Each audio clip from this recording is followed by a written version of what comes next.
Hey, everybody. It is a little overcast, but it is still a beautiful plus 23 degrees Thursday afternoon. And you know what that means, baby.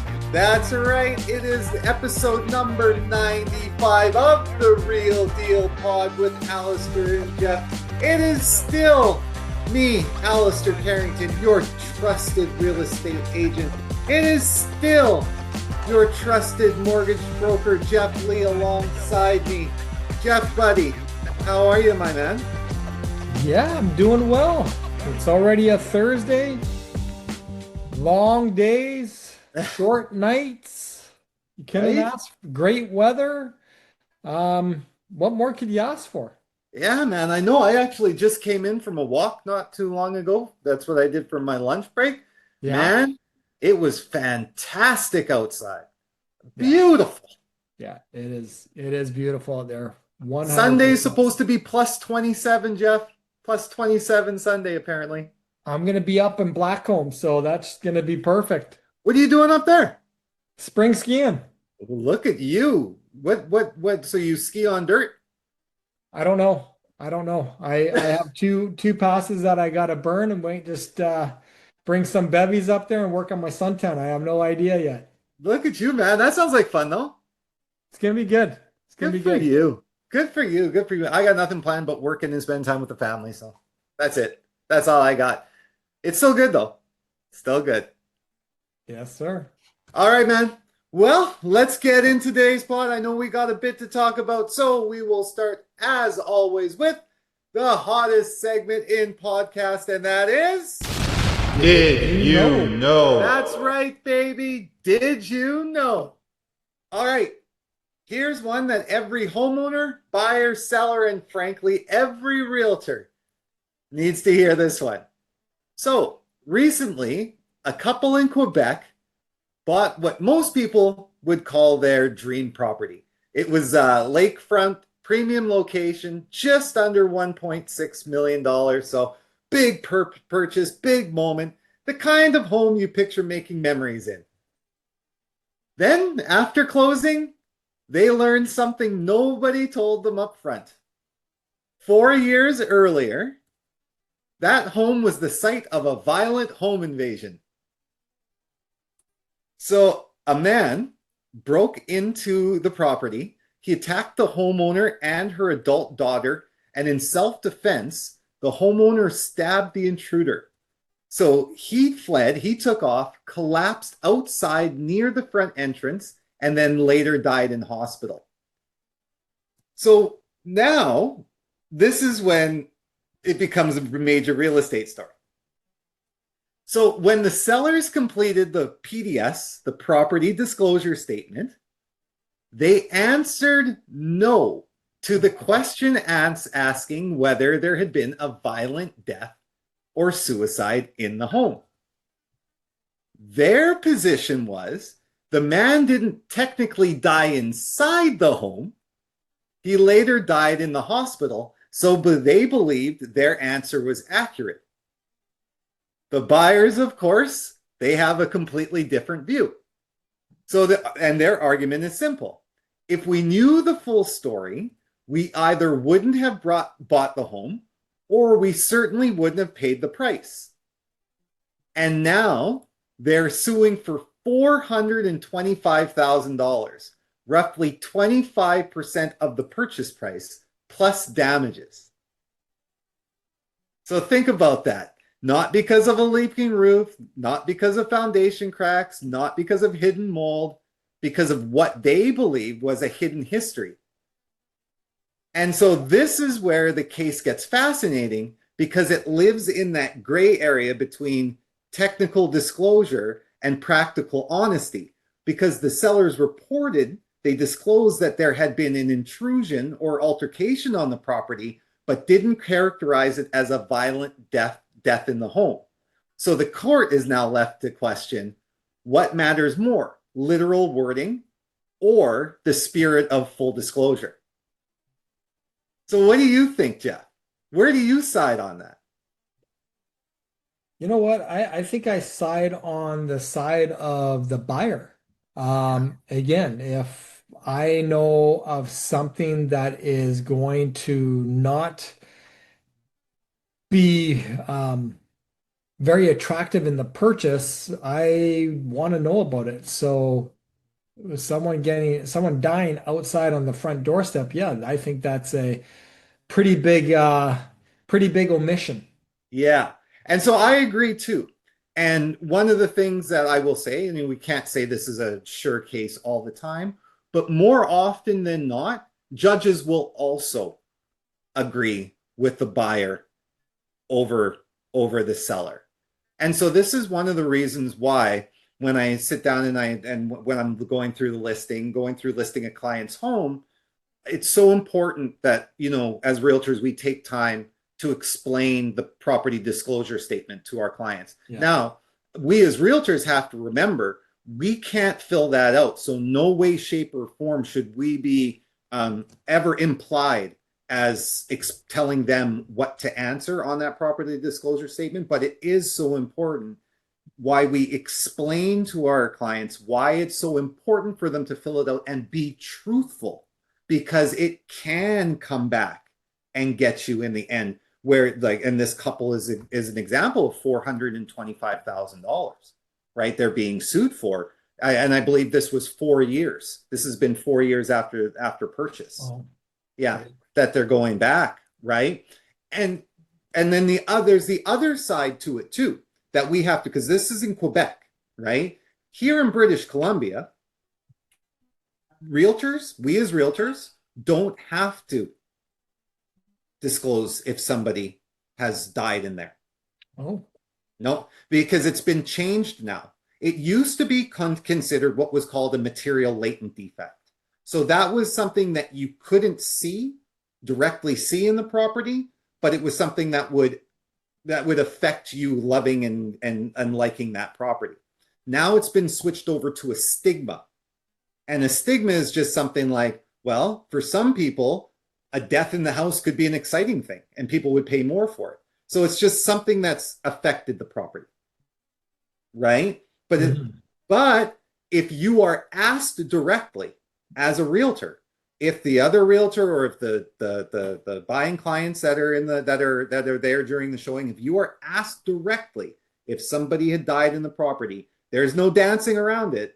There's no human and hawing. We must disclose. If we know, we must disclose that there's been a death in it. And that's the same for the sellers themselves. So the only place that they have to say, right, has there been a death in there, is that within the PDS. And that's where I say, answer it honestly, right? Nothing good can come after it, can come out of lying. That's a big bill at $425,000.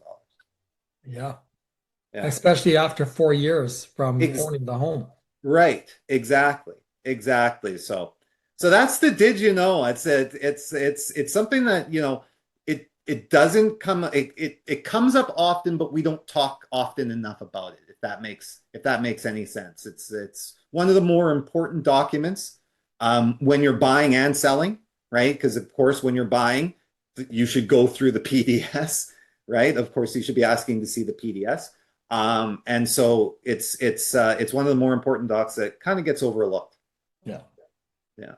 Yeah, well, we talked about that before. It was the property disclosure statement that is, and as a homeowner, you have to be fully disclosing the details of that property to the buyer, Yeah. um, because it is a disclosure form. So if you're not being truthful within that disclosure, then it can come back to you. And it's not only just about someone dying on your front lawn. It could be a multiple of other kind of things going Oh on. yeah, that thing is long. It's well, not, it's a long checklist. It's a thorough checklist, and like I say, and it's down to the point where if you don't know, and I always say this to my clients, if you don't know, it's okay to say you don't know if that's the truth. Yeah. There's yes, no, and I don't know. There's all three, right? So it's that easy to be honest through those things.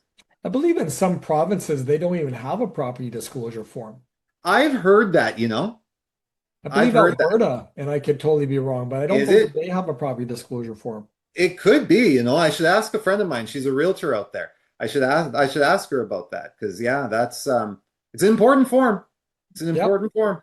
Yeah. 100%. Well, you Yeah, know man. what else is important? And we've talked about this actually last week and maybe the week prior is Strata documents. Yes, So I sir. thought this was going to be a great thing to talk about because in our conversations I'm always surprised when I speak to realtors that don't review their strata documents, and they either pass that on to the borrower or they pass that on to the lawyer, or sometimes they even pass that on to the lender or the broker, and it's like, wow, like I always tell our realtor partners is like, look, we're responsible for the financing. Mhm. You're responsible for the property. You need to be going through these strata documents because if there are any red flags that are within it, that could impact financing. So I thought putting something together in regards to what to look for in strata documents, just in case you have a realtor that's saying, well, you know what, that's not really my responsibility. You're going to have to do that or pass the buck. But I think we both would agree, Alistair, is that if your realtor is not taking the time to review strata documents and passing that back onto you or delegating that on to a solicitor, probably not a realtor that you should be working with. Yes, I agree with you 1 trillion%. We've said it before. That is a base function for a realtor, I believe. That's part of our job. I Exactly. mean, to slide it over to somebody else is nonsense. But go on. Exactly. So I wanted to talk about some of the common red flags that impact financing, what buyers need to know before it's too late, similar to this property disclosure statement, Yeah. and understand that when we're talking about strata purchases, it's much different than when you're buying a detached home, because when you're buying a detached home, you're really buying the land and you're buying the residence. When you're buying within a strata, like be it a condo or somewhat even a townhouse, there is dozens to hundreds of owners that are within that strata, right? You have a strata council that are making decisions on your behalf. And yes, they do get voted on, but again, how many people within the strata actually vote? It's kind of like Canadian politics and politics as a whole, a Right. very small percentage. Yeah. Understand when you're in a strata, you're also sharing expenses. You're sharing quite often, well, all the time, utilities. You're sharing liabilities, and you're also sharing insurance policies that affect everyone within the strata insurance. So, the difference what lenders do when it comes from a detached home to a stratified unit is that if something goes wrong in this building, how are we exposed? Like, how are we protected? And lenders, it's always about lending on risk, right? So if something was to go sideways, how quickly can they sell it, or how quickly can they recoup their money that they have in that secured interest? And this is why that lenders, and here's the funny thing, all lenders don't ask for the same things, but lenders will typically ask for your last 6 months strata documents. They'll typically ask for your two most current years annual general meeting minutes. They will ask for your current financials, and they will ask for a current Form B, and they are now asking for the depreciation report, right? Yep. So these are the things that your realtor, when you are buying in a strata unit, these are the bare bones as far as what they should be looking at, right? And again, if you are not looking at it as a homeowner, if your realtor is not looking at it as a homeowner, you might basically be overlooking some huge red flags that are going to impact the financing, and as a result, basically your financing is not going to complete. So you being the expert, Alistair, I'm going to pass some of this stuff back onto you. Okay. One of the many things is called the CRF, which is called the Contingency Reserve Reserve fund. Fund. So I Yes. want you to comment a little bit as a realtor what homeowners need to be looking at, or what you're looking at as a realtor when you are looking at the reserve fund? Well, so the reserve fund's super important, of course. So the reserve fund, I always tell my clients, it's your piggy bank, right? It's the condo's piggy bank, and it's or rainy day fund, so that when there is something that needs to be repaired that's major, let's just use the roof for example. What they'll normally do is they'll try to repair the roof using the funds available within that contingency fund, if there's enough, right? Yeah. Or there's another strategy. What they'll do is they'll use some of that contingency fund, right? And then they'll ask all of the owners of the unit then to chip in an extra $5,000, right? To fix the roof. So one of the things as a realtor you want to go through, of course, and is ask the question, right? Is ask the question, how much is in the contingency fund? This is when you're just talking to the realtor, by the way, not when you're reviewing them yourself, seeing the number yourself, right? So if they tell you, right, $400,000, you say, okay, what has been worked on recently? Because when you hear the word $400,000, what it used to say to some people is, oh my gosh, that's great. They got a big contingency fund. Yeah. So the property's wonderful. That's not always the case, because it could be that they're not fixing anything either. So you want to see a large number in there. Yes, that's very, very important. But then the second thing you want to see is what work has been done, right? And then what work is upcoming. And after all of that, what does that contingency fund look like? Yeah. Yeah.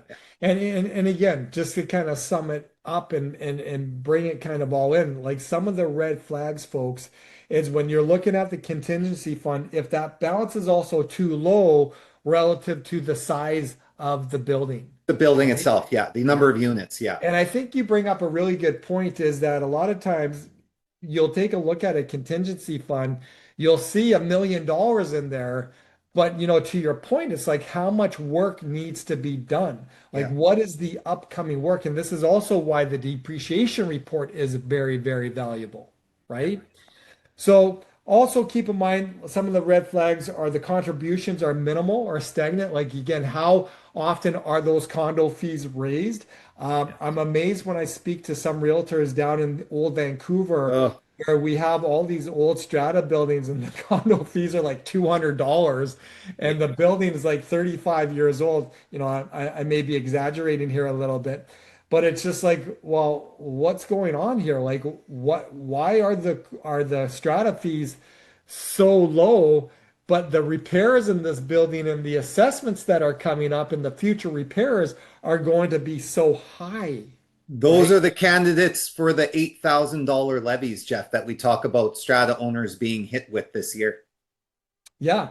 And you know what? Even some strata buildings, and this is also important for buyers to know, sometimes they don't raise the strata fees because they're waiting for a developer to come in and do a land assembly, or Yes. they're coming in for something not miraculous, but for a developer to come in and buy them out. So they know it's just a matter of time until that building is purchased and going to be used for a commercial or updating the residential. But again, now you're in an environment, are developers looking at anything to buy in today's market, Right. right? Yeah. So the other thing too that we have to look for when we're looking at the contingency reserve is the history of draining the fund for repairs. So like again, when there is a repair, like are they draining everything that's coming out of it and then coming back to you, the homeowner, to kind of replace it, Yeah. right? And again, if you don't have a long-term funding plan, just like in any household, that again is a huge, huge risk. And why this matters, guys, is that the buildings age, we all age, and as we get older, repairs are inevitable. Yeah. So if you don't have a strong reserve fund, and sometimes too, also, let's be honest, sometimes the building may not even be that old and Yep. still has huge issues, 100%. You don't, if right? let's say if the developer is a poor developer, you're buying into a building, unfortunately, that might first see a buttload of issues in the first, couple of years of it. Right. And a lot of times that what we see as far as what needs to be replaced are windows, Mhm. right? Yeah. There's roofs. They could be envelope issues, which Yep. envelope issues just means the exterior of the building, right? Yeah. It can Balconies. balconies, Yeah. plumbing, like parquet membranes. I know there's actually a new strata building that's having membrane issues because there's water Water integration that's egress. going on there, right? Yeah. Is it ingress? Did I say integration? But water ingress. And there's also elevators, right? Yeah. Those things are always breaking down. So if there's not enough money that's saved within the reserves, guess where they're coming back to? They're Right. coming back to you, the homeowner. And we talked about this ongoing is that the average stratified homeowner is going to get hit with a minimum of an $8,000 assessment Yeah. for repairs, Yeah. right? And so, Jeff, just to cut in quickly, this is why, again, when you're going through and looking at condos, townhomes, anything stratified that has extra amenities, these are important things to go through with your realtor because all of these amenities are going to add up to costs in the Yeah. future, Yeah. right? Just always remember all of these great bells and whistles that you've got around, they're going to have to get paid for at some point. So you've got to also take that into account. Well, and the other thing that we also have to ask as when you're purchasing or as a realtor when they're representing the borrower to the purchase, it's special levies, right? Yes. So again, Alcer, explain to me what a special levy is, because again, we always use these words. Yeah. We always like shake our heads to say, yeah, I know, yeah, okay, okay. But again, a lot of us special levy, it sounds special, but Yeah. is it really? It's Like, not really that special, let me tell you.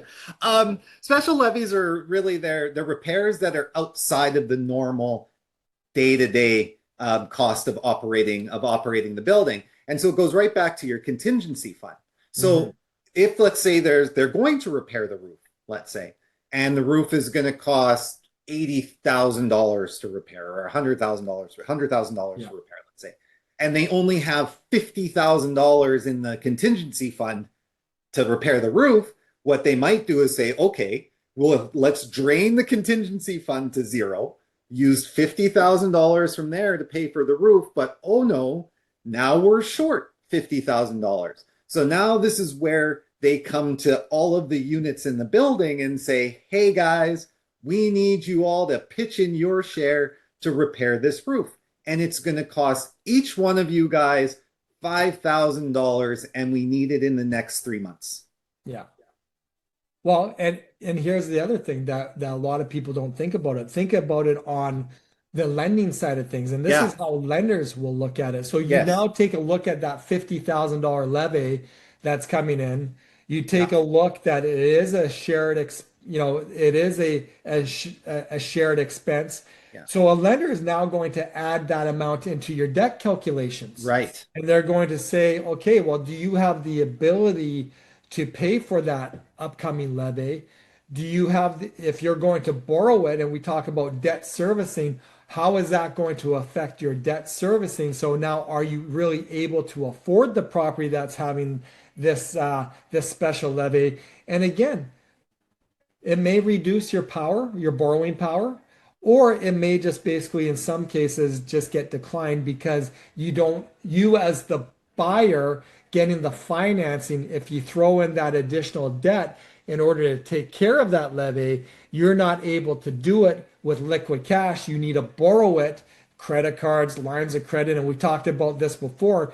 Every 20 or every $14,000 of line of credit debt or credit card debt you have, what does that do to your purchase power? It affects it by a Oh, hundred thousand dollars, $100,000. Yeah. right?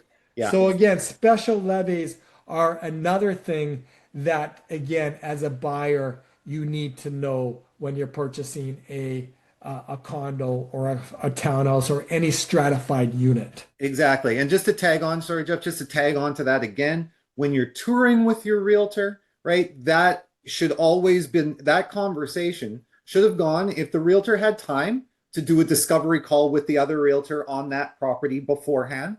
That question should have been asked by the realtor beforehand, are there any special levies coming up? Right? Yeah. Yeah. Or and if you didn't get a chance to, and you guys are meeting at the building for the first time or whatever that looks like, that question, if the realtor is there, if the other realtor is there, should be posed by your realtor to that other realtor at that during that visit. And if not, that is when, and if there it can't happen those two times, that again is when your realtor should be saying, I am going to get the strata docs from that realtor and take a look and see if there's any levies coming up. Yeah. And that is where again I always roll it back to your realtor should always be reviewing those strata docs for you. Yeah. And here's the other thing. How about active lawsuits or legal disputes? Exactly. Yes. Yeah. That's a good one. So again, some of the red flags here is that the strata is suing the developer for whatever reason. Yeah. The owners are suing the strata because they slipped and they broke their leg, or they were swinging on an amenity and it busted. Yeah. There's ongoing construction defect claims. Again, this can happen in new builds, Yeah. right? And there's also insurance related litigation that can happen. So again, if there are active lawsuits or legal disputes, this can also blow up your financing. And again, what we have to keep in mind is that everything that we're talking about, when we're talking about reserve funds, when we're talking about special levies that are current or that are upcoming, when we're talking about active lawsuits or legal disputes, Yeah. and again, none of these are necessarily deal breakers unless there is some really significant things that are going on there. But again, everything thus far that we're talking about will all be located in what, Allister? You'll find that in the Form B Right. Or they're going to be within in the the strata strata docs. document. Yeah, well, that's what I mean. They're all contained in the strata docs, but everything that Geoff is talking about, just so you guys know how easy it is, if there are spots on the Form B, and it will say, is there any active lawsuit going on? And it will say, yes, refer to this in the strata docs, and it tells you where to go, where to read it. And so again, sorry, there's just one summary page that as a realtor you look at to really know where to go and dig even deeper. Sorry, it drives me nuts. Well, and for business owners, a form like I'm going to relate it into things that we may understand. A Form B is kind of like your notice of assessment. So it's a Mm. summary Yeah, of basically of your business or your personal income for the yeah, year. yeah, So a Form B, like a property, is like a summary form of your AGMs, and correct me if I'm wrong, Alistair, your annual general meeting minutes. It's just a summary page as far as, okay, well, what is the contingency?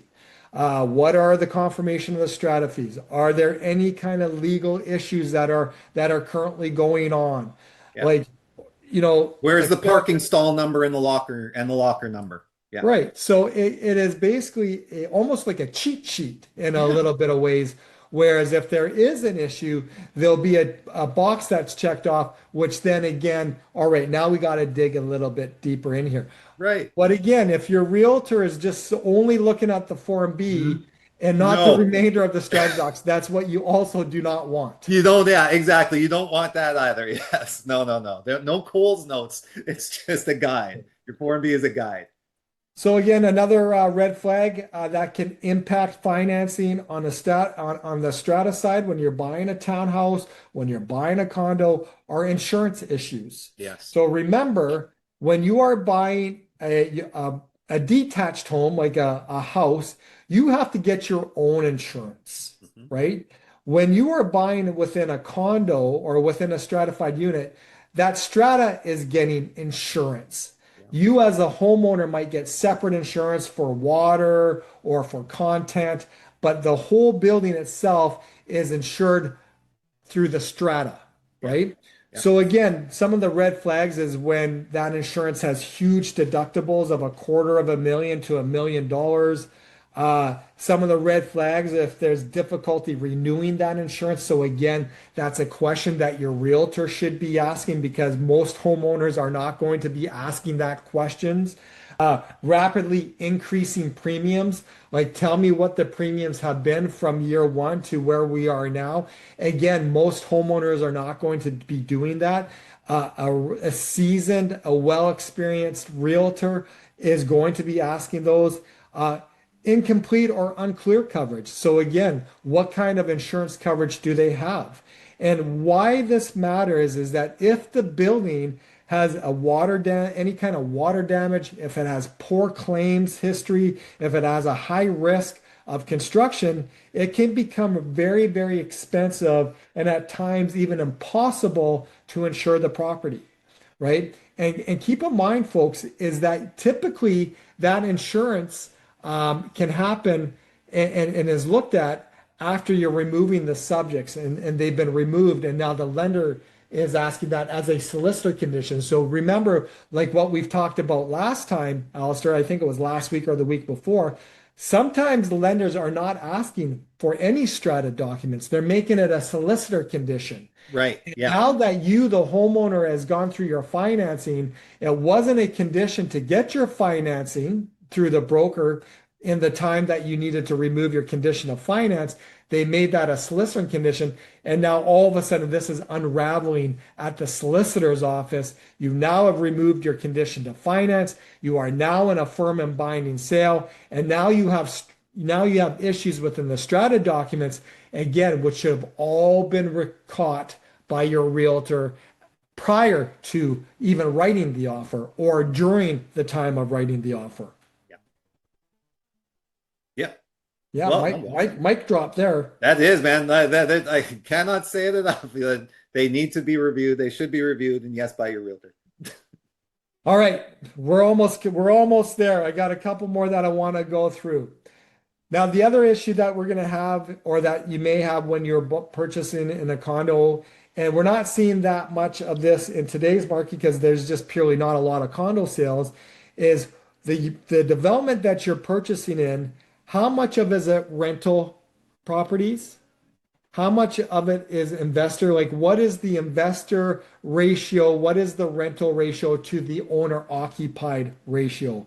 Because again, statistically in the past, a lot of developments prior to even the foreign buyers ban, a lot of the development, they were getting purchased by investors, which again, the investors wouldn't be living in it. They would be renting it out. So again, some of those red flags and again, these are the questions that you ask. What is the percentage of these units that are being rented? And if it's 60% and higher, that could be a red flag for you as well as the lender. Like investor heavy ownership, again, if it's above 60%, and again, these units are being owned by investors, again, these investors are not living in it, they're renting it out.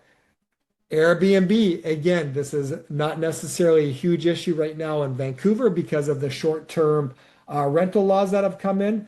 But again, if there's a lot of Airbnb style rental incomes, this again can be a concern for you as well as for the lender. And the reason why this matters is that when it's investor heavy, the less stable it can be, the less stable the development can be, the more reactive to the market shifts, and it's harder to manage because, again, the type of owner that basically has the type of owner that's within that property. So, again, what can happen is that there's fewer lender options, there can be higher rates and larger down payments. So, again, understanding when you're purchasing in a stratified building is how much rental or investor, what is the ratio? And if it's 60% or higher, that could possibly be a red flag for the lender. That could possibly be a red flag for you, the borrower. Just another thing that's noted on the Form B for any realtors out there, for everybody out there. That's just another number that's documented on the Form B. You just have to take a look. Right. Poor strata management.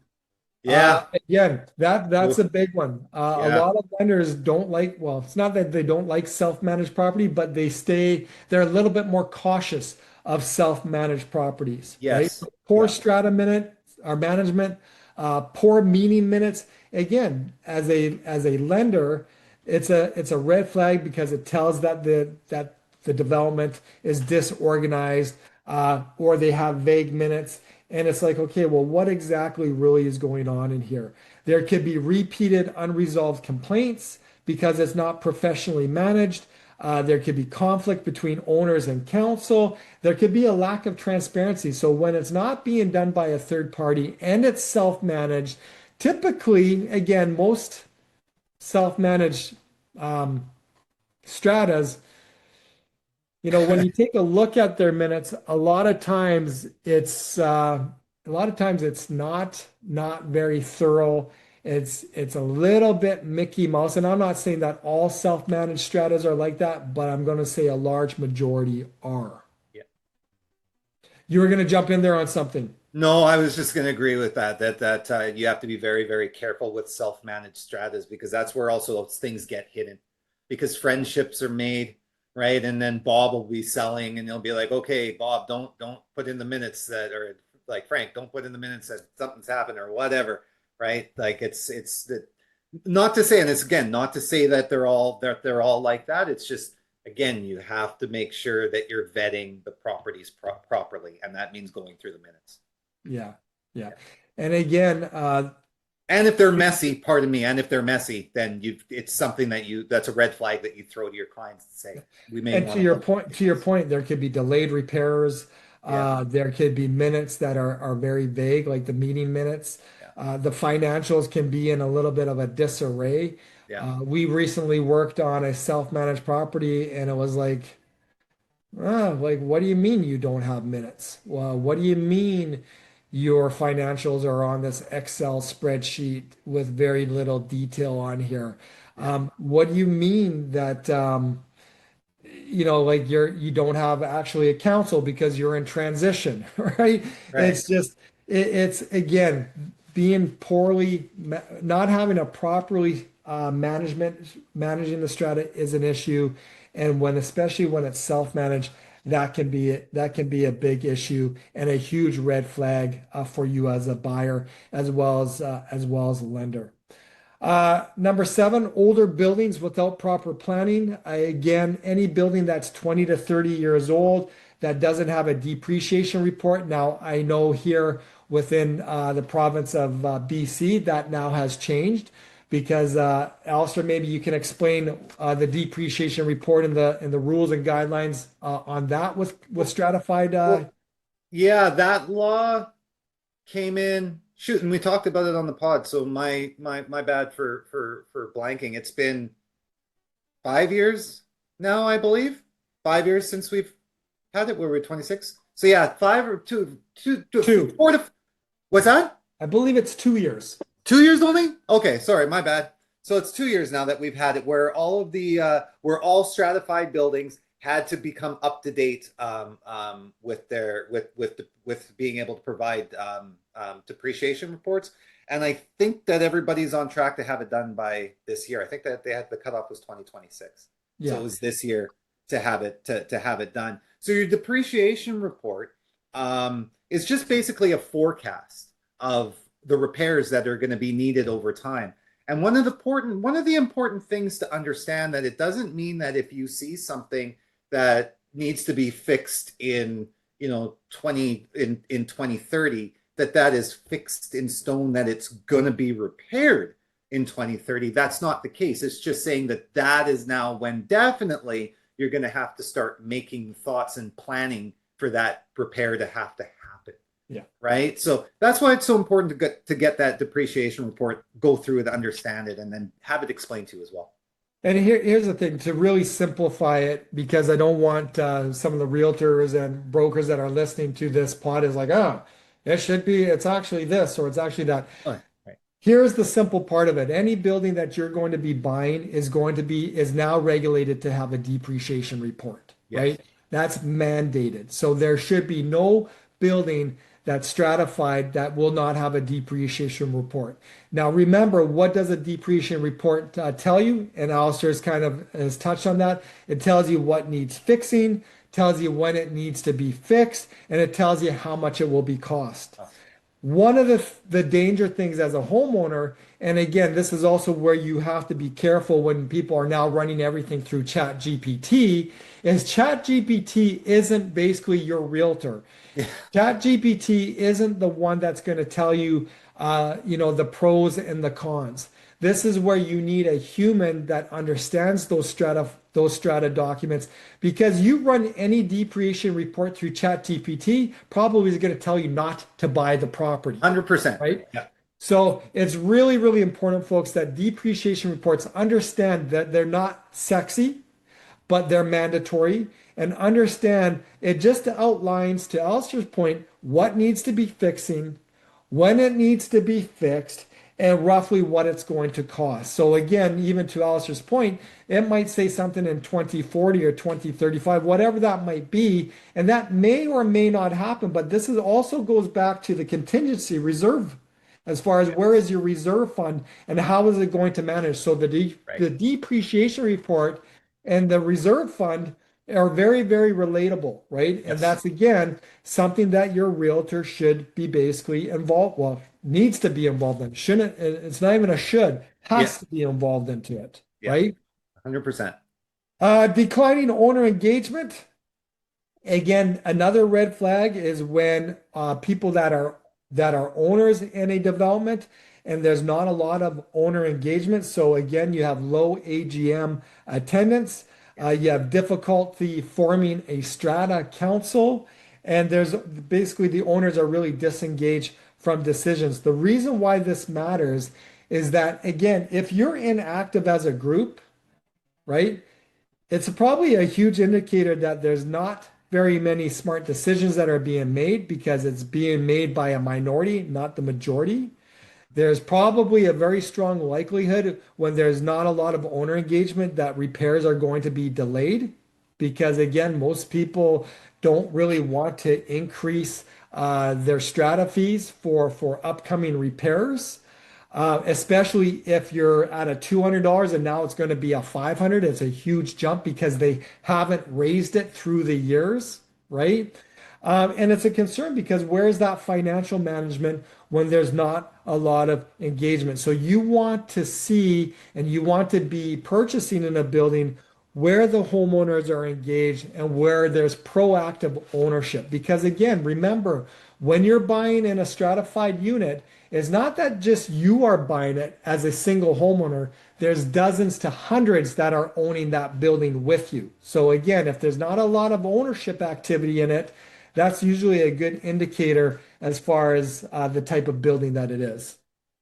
And this is one thing I want to express to people. The average cost of its condo in the Fraser Valley, what did I say? It's 500, well, 489. It's $500,000, right? The average townhome is 772. Why? Right, this is why, again, it's so important to know what you're buying into. Because if you're buying into an inactive strata committee, right, who's not attending meetings, which means that your property is not going to get taken care of, which means that things aren't going to get fixed, which means that things are going to fall apart. And now what you've invested your money in is going to continue to depreciate, not because the market, not because of the market, but because of the people that you, because where you entrusted your investment to go is not being taken care of and is falling apart. Yeah. So again, this is why it's so important. Again, I will not jump off of this bicycle. It is so important to know those strata docs inside and out. And as I say to all of my clients, to get on strata council so you can always be a part and know and understand what's going on. Sorry, go on, Geoff. And I want to kind of end it with this one. And there's many more. And this is where we go back to making sure that you're working with the right realtor, right? This is when you have to make sure that your realtor represents the property that you are purchasing. Their responsibility is to make sure that you're protected when you are purchasing something by reviewing strata documents, by reviewing the contingency, by reviewing like unusual bylaws or restrictions. Like here are some of the red flags when you take a look at that. Is what are the rental bans, right? Yeah. What is the age restriction, if it's applicable? What are the unique kind of property types? Again, up in Whistler, you have fractional ownership, right? Yeah. You have hotel style kind of ownership. And again, why this matters for you, the homeowner, is because what is that going to do for your resale? What is that going to do to the buyer pool when you want to get rid of that property? And what is it going to do with that marketability, right? So again, where I was starting off on this, it's folks, like you have to make sure that when you are buying strata properties, that you are making sure that you are going through the strata documents, right? Not only that your realtor needs to be doing that, but you have to be doing that. You have to be asking those questions. You have to be doing your due diligence. And yes, your realtor needs to do it. But again, what you need to look for, if you have a pen, you want to take a look at your reserve fund, right? Number one, you want to take a look for any active lawsuits or legal disputes. Yep. You want to see if there's any insurance issues, right? You want to know the ratio as far as the rental ratio in the strata property that you're buying. Is it 60% or higher? That could be a flag for you. You want to know how that strata is being managed, right? You want to take a look at the strata documents and make sure that they are done well and they're not done like haphazardly or vaguely or not really clear and concise. You want to take a look at the building, like how old is it? What does the depreciation report say? And again, don't be running your depreciation report through ChatGPT. And if you do, make sure that you're asking the right questions, right? You want to know how involved the existing owners are within the strata. How involved are they within the property? And again, you want to know if there's any weird bylaws or restrictions. So that is just a start as Also, far as special making levy, sure. Jeff. Don't forget about special levies. You want And to know if special there's any levies. upcoming special Yeah, levies? that one is probably number one. What are your special levies? Yeah. What are your levies? What are your past levies? What are your future levies? And what do they look like? Right? So again, understand the red flags. Understand how that can impact you as a homeowner. Understand that how that can impact you when it comes down to financing, and understand that you as a buyer need to know this. Yes, you can pass that buck onto your realtor. Yes, you can pass that on to the lenders, but at the end of the day, you have to take responsibility in what you buy. And again, if you have the right power team around you, you're not even going to have a question. You're going to be taken care of. Exactly. And so, just for everybody out there as well, for realtors that are listening, for people that are listening, and they just don't know, they don't know how to read strata documents or don't really want to read them. You can also, there's places that will do it for you. There's Condo Clears services. There's stratareports.ca. There's Eli Report. These are places that if you don't want to spend the time sitting and reading, and I get it, the reading strata documents sucks. I Sucks. hate it. It's awful, but I do it. But if you don't want to take the time to do it, those are three places that you can go. It costs you something, but again, it is way better to do that than to do nothing. Yeah. And here's the thing too, like even when you're talking about this, it's like, well, I don't want to spend the money. Guys, this is the biggest investment of your life. It's like you not wanting to do a home inspection Yeah. because you're going to save or you want to spend 700 and Yeah. 700 grand, but you want to save $500 for your home inspection, or you want to save, an X amount of dollars for someone, a professional actually, to review your strata documents, right?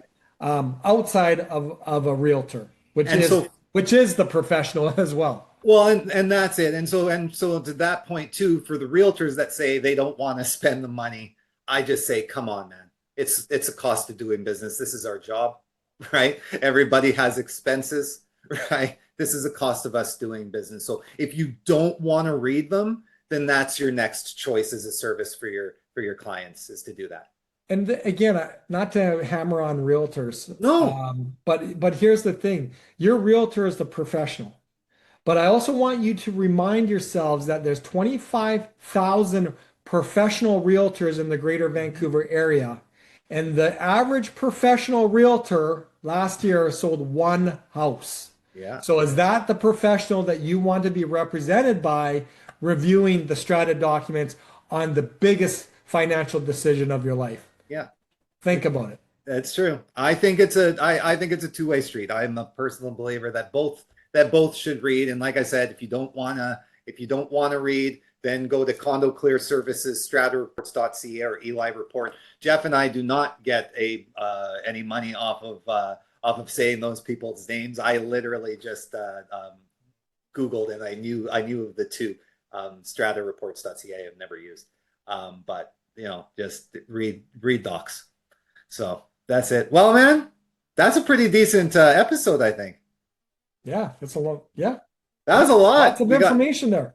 Hell yeah, man. Strata, how to understand the Strata documents and what we had, and the PDS and all that sort of good stuff. That's what we've learned today. Don't lie on your PDS. Read through the Strata, understand what you're getting in.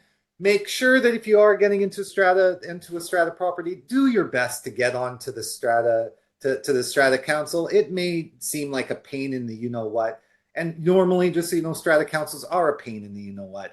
But by that same token, it's good to be in the know on what's going on your property, because it allows you to have a voice and a say in what's going on within your property. So, all important stuff. Well, people, thank you all so much for listening today. It is a beautiful day. The overcast is now going away. The sun is cracking through. Get through and enjoy your Thursday, enjoy your Friday, enjoy the weekend, plus 27 on Sunday. Geoff and I will be back, as always, with you guys next week. Woo! But most importantly, stay informed, stay empowered, and Geoff, Stay tuned. that's right, baby. Stay tuned. Peace out.